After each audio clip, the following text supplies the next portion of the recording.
ഉണ്ടാവില്ല. പണ്ടാരത്തുരത്തിലെ പിള്ളേർ വലിയൊരു മാറ്റം സപ്പോർട്ടാണ്. എനിക്ക് തോന്നുന്നത് ഈ പിള്ളേര് ഇവര് ചെയ്തതിനോട് തിരിച്ചു എനിക്ക് പറയാൻ പറ്റുന്നില്ല. മറ്റു പിള്ളേരുടെ വീഡിയോ കണ്ടില്ലേ, സ്റ്റേജിൽ തകർത്തവര്. ആ പിള്ളേർ എന്ത് തെറ്റാണ് ചെയ്തേക്കുന്നത്? എല്ലാവർക്കും മനസ്സിലായി, സർക്കാരിന് മാത്രം മനസ്സിലായില്ല. ഈ പിള്ളേരൊക്കെ നമ്മുടെ നാടിന് വേണ്ട. സർക്കാർ അവന്റെ ആവശ്യങ്ങൾ നടത്തി കൊടുക്കും വരെ നമ്മളെല്ലാവരും പണ്ടാരത്തുരത്തിനൊപ്പം. പണ്ടാരത്തുരത്തിലെ കുടിവെള്ള പ്രശ്നം സമൂഹ മാധ്യമങ്ങളിൽ ചർച്ചയാകുന്നു. ഉത്തരം മുട്ടിയും മാധ്യമങ്ങളെ അവഗണിച്ചും സർക്കാർ.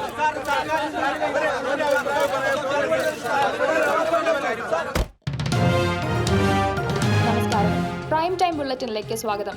ഇന്ന് നമ്മോടൊപ്പം ഉള്ളത് കേരളം കണ്ട വ്യത്യസ്തമായ പ്രതിഷേധ സമരത്തിന്റെ അമരക്കാരൻ ശ്രീ ഗോവിന്ദൻകുട്ടിയാണ്.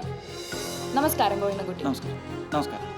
ഇതുപോലൊരു സമരരീതിക്ക് മുതിരാനിടയ കാരണം ഞങ്ങളുടെ അവസ്ഥ അതായതുകൊണ്ടാണ്. കുടിക്കാൻ കുറച്ച് കുടിവെള്ളം പോലും അത് നരകിച്ച് മടുത്ത്. എന്തൊക്കെ സമരം ചെയ്തിട്ടും ആരും ഒന്ന് തിരിഞ്ഞു നോക്കണമില്ല. പിന്നെ നിങ്ങയാണെങ്കിലും ഇപ്പം ഞങ്ങൾ വല്ല തരണേ നിരാഹാരമൊക്കെ നടത്തിയിരുന്ന ഇങ്ങോട്ട് വിളിക്കുമായിരുന്നില്ലല്ലോ. നിങ്ങൾക്ക് റേറ്റിംഗ് ഒക്കെ നോക്കിയാണല്ലോ ഇങ്ങനെയൊക്കെ ചെയ്യണത്. അപ്പോൾ ഞങ്ങൾക്ക് ഇങ്ങനെയുള്ള എന്തെങ്കിലുമൊക്കെ കാണിക്കാതെ വേറെ നിവൃത്തിയില്ലാത്തതുകൊണ്ടാണ്. ഒരു പ്രശ്ന പരിഹാരം ഗവൺമെന്റിന്റെ ഭാഗത്തുനിന്ന് ഉണ്ടാകുമെന്ന് പ്രതീക്ഷയുണ്ടോ? ഉണ്ട്, ഉണ്ടാവണം. ചുരുങ്ങിയ വാക്കുകളിൽ പെട്ടെന്ന് പറഞ്ഞോളൂ. 7 നദികൾ ഒന്ന് ചേരുന്ന സ്ഥലമാണ് ഞങ്ങളുടെ കൊച്ചി. ഇത്രയും വെള്ളത്തിന് നടുക്ക് കിടന്നിട്ടും കുടിവെള്ളത്തിന് വേണ്ടി തെണ്ടേണ്ട സ്ഥിതിയാണ്. ഇപ്പം തന്നെ ഏകദേശം ഒരു 40 പ്രാവശ്യത്തിൽ കൂടുതൽ ഞങ്ങളുടെ ഈ പുഴ ചുവന്ന് ഒഴുകിയിട്ടുണ്ട്. ഒരു 20 പ്രാവശ്യത്തിൽ കൂടുതൽ ഈ മീനൊക്കെ ചത്തു വന്നിട്ടുണ്ട്. ഈ പുഴത്തീരത്തുള്ള ഫാക്ടറിയിൽ നിന്നൊക്കെയുള്ള കെമിക്കൽസൊക്കെ വെച്ച് തള്ളണേണല്ലോ. ചോദിക്കാനാരാണ്? ഈ 35 ലക്ഷത്തിൽ കൂടുതൽ വരുന്ന കൊച്ചിയിലുള്ള ജനങ്ങൾ മുഴുവൻ കുടിക്കുന്നത് ഈ വിഷം കലർന്ന വെള്ളമാണ്. ഞങ്ങൾക്കാണെങ്കിൽ അതുപോലും ഇല്ല എന്നുള്ളതാണ് അതിൻ്റെ ഒരു വിരോധാഭാസം. ശുദ്ധീകരണ പ്രവൃത്തികൾക്കൊക്കെ ശേഷമാണ് കുടിവെള്ളം ജനങ്ങൾക്ക് എത്തുന്നതെന്ന് അറിയാമായിരിക്കുമല്ലോ. എന്ത് ശുദ്ധീകരണം? ഈ ഫാക്ടറിയിൽ നിന്നൊക്കെ ഇവിടുന്ന് ഈ കരമാലിന്യം മുഴുവൻ ശുദ്ധീകരിക്കാൻ പറ്റില്ലെന്നാണ് ഞാൻ മനസ്സിലാക്കിയിട്ടുള്ള കാര്യം. പിന്നെ ഈ കുറച്ച് വർഷം മുമ്പേ ഉള്ള ഈ കിഡ്നി രോഗികളുടെ എണ്ണം ഉണ്ടല്ലോ, അതെടുത്ത് നോക്കിയാൽ തന്നെ ഇപ്പോഴത്തെ എണ്ണം എത്രത്തോളം കൂടിയിട്ടുണ്ടെന്ന് ഈ ഫയൽ നോക്കി കഴിഞ്ഞാൽ വേണ്ട, അതെല്ലാം ഞങ്ങളുടെ ഡേറ്റാബേസിലുണ്ട്. ഉണ്ടല്ലോ അല്ലേ? എന്നിട്ട് ഇതുവരെ ഒന്നും കാണിച്ചിട്ടില്ലല്ലോ. എൻ്റെ ഒരു മാധ്യമ സുഹൃത്ത് തന്നെയാണ് എനിക്കിതൊക്കെ തന്നത്. എന്നിട്ട് അവൻ വേണ്ടി ഒന്ന് ശ്യാമിന് ഈ ഒരു അവസരത്തിൽ ശ്യാമിന് നന്ദി പറയാതിരിക്കാൻ പറ്റില്ല. അതിനേക്കാളൊക്കെ ഉപരി ഞങ്ങളുടെ രമ്യ മരിക്കും കാരണമായത് ഈ പുഴയിലെ വിഷവെള്ളം കുടിച്ചിട്ടാണ്. അതിനെപ്പറ്റി ഡോക്ടർ പറയുന്ന വീഡിയോ ആണ് ഞാൻ നിങ്ങൾക്ക് നേരത്തെ തന്നത്. ഈ ചർച്ചയിൽ ശ്രീ തോമസ് എബ്രഹാം നമ്മളോടൊപ്പം ചേരുകയാണ്. പറയൂ ശ്രീ തോമസ് എബ്രഹാം. പോലീസിന്റെ പൂർണ്ണ പരാജയമാണ് ഇവിടെ സംഭവിച്ചത്. മുഖ്യമന്ത്രിയും കേന്ദ്രമന്ത്രിമാരും ഉൾപ്പെടെയുള്ള ഒരു മീറ്റിംഗിൽ ഇവർ കാട്ടിക്കൂട്ടിയ ശുദ്ധ തെമ്മാടിത്തരമാണ്. എനിക്ക് പറയാനുള്ളത് ഇവർക്കെതിരെ ശക്തമായ നടപടി കൈക്കൊള്ളണമെന്നാണ്. ഇവിടുത്തെ ക്രമസമാധാനം പാലിക്കാൻ കഴിയാത്ത ഒരു ഗവൺമെന്റ് എന്തിനാണ്? അവർ പോലെ പെട്രോൾ ബോംബോ ആസിഡ് ബോംബോ എറിഞ്ഞിരുന്നെങ്കിലും. എനിക്ക് മറ്റൊന്നുകൂടി പറയാനുള്ളത്, ഇവർക്ക് ഏതെങ്കിലും മാവോയിസ്റ്റ് ബന്ധമുണ്ടോ എന്ന് കൂടി അന്വേഷിക്കണം. ഇയാൾ എന്തൊക്കെയാണ് പറയണേ? മാവോയിസ്റ്റ്? ഇയാൾ എവിടെ നിന്ന് സംസാരിക്കണം? ഈ സ്റ്റുഡിയോയിലുണ്ടാ? എവിടെ ഇത് കഴിഞ്ഞിട്ടൊന്നും എനിക്കൊന്ന് കാണണോട്ടെ ഇയാളെ. നിങ്ങൾ ഉന്നയിക്കുന്ന കാര്യം ചുരുങ്ങിയ വാക്കുകളിൽ പറഞ്ഞുകൊണ്ട് നമുക്ക് അവസാനിപ്പിക്കാം. പണ്ടാരത്തുരത്തിലാകെ 100 താഴെ വീടുകളുണ്ട്. ഞങ്ങളുടെ പൈപ്പുള്ള ആവശ്യത്തിന് വെള്ളം വരണം. രാത്രിയും പകലും ക്യൂ നിന്ന് നരകിച്ച് മടുത്ത്. ദയവേത് ഞങ്ങളെ സഹായിക്കണം. പണ്ടാരത്തുരത്തിലെ പ്രശ്നങ്ങൾക്ക് മേൽ അധികാരികൾ കണ്ണു തുറക്കട്ടെ.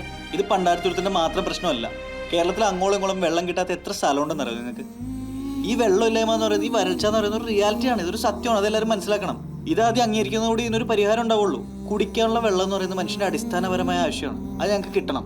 തീർച്ചയായും സമയത്തിന്റെ പരിമിതികൾ മൂലം ചർച്ച ഇവിടെ അവസാനിപ്പിക്കേണ്ടതായിട്ടുണ്ട്. വളരെ നന്ദി ഗോവിന്ദൻകുട്ടി ഈ ചർച്ചയിൽ പങ്കെടുത്തതിന്.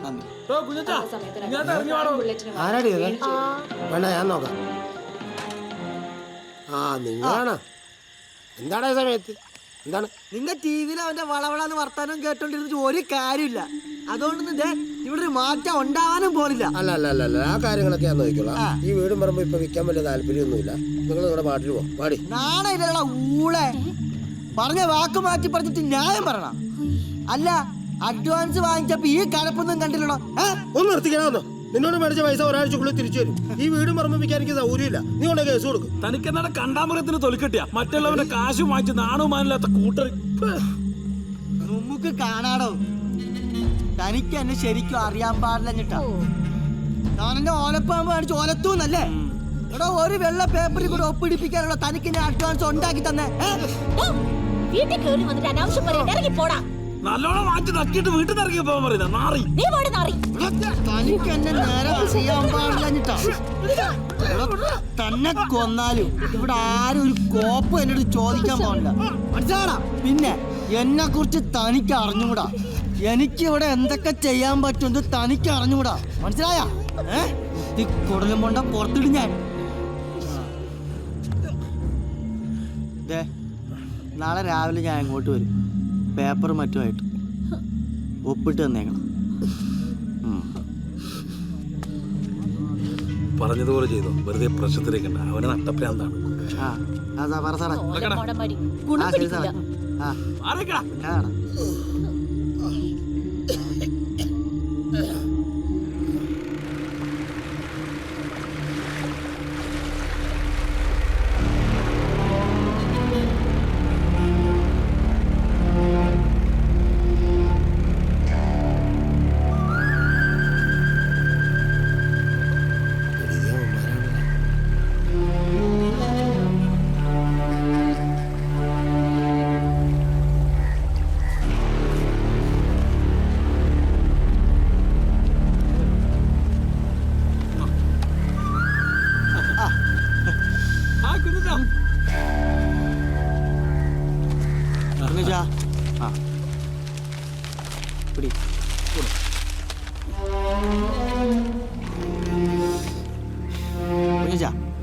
ഒപ്പിടുന്ന അങ്ങ് ഒപ്പിടുന്നേ. ഹലോ ഹലോ ബ്രോ, ഒന്ന് അതെ ടീനെ ഒരു ഒലക്കി കിട്ടുവാ. കാവനെ കൂട്ടുകാരൊക്കെ സെറ്റാക്കി നിർത്തിയിരിക്കല്ലേ? അത് ശരി, ഇവന് പകലും കയറി വരാൻ അനുവാദം കൊടുത്തല്ലേ? നിന്റെ ചോദ്യം തീർന്നില്ലടാ. ഒറ്റ തന്തയ്ക്ക് പറഞ്ഞ് ഒറ്റ കണ്ടിക്ക് വാടാ. ആ വാടാ.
കോപ്പം നടക്കാൻ പോലടാ. ചാവാടി പോടാ. നിന്നെ അടുത്താടാ. ആ കാണാടാ കാണാടാ. പോടാ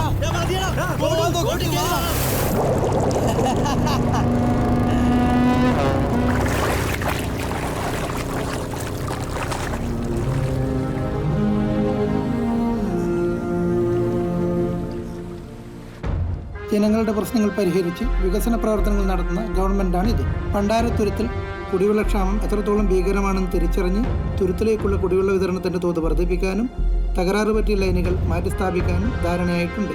ഇതിനായി നിശ്ചിത തുക അനുവദിക്കും. ഈ തുരുത്തിന് വല്ല മാവോയിസ്റ്റ് ബന്ധമുണ്ടോ എന്ന് സംശയിക്കുന്നുണ്ടോ? ഈ പ്രതിഷേധം കേരളത്തിന് പുറത്തും ചർച്ചയാകുമ്പോൾ അത് കേരള സർക്കാരിന് തന്നെ നാണക്കേടല്ലേ? സാർ, ഇത് സ്ഥിരം പല്ലവിയല്ലേ? കുടിവെള്ളം കിട്ടാതെ ഒരു മരണം വരെ സംഭവിച്ചു. ഇനി അങ്ങനെ ഉണ്ടാവാതിരിക്കാൻ ഈ ഗവൺമെന്റ് പ്രതിജ്ഞാബദ്ധരാണ്.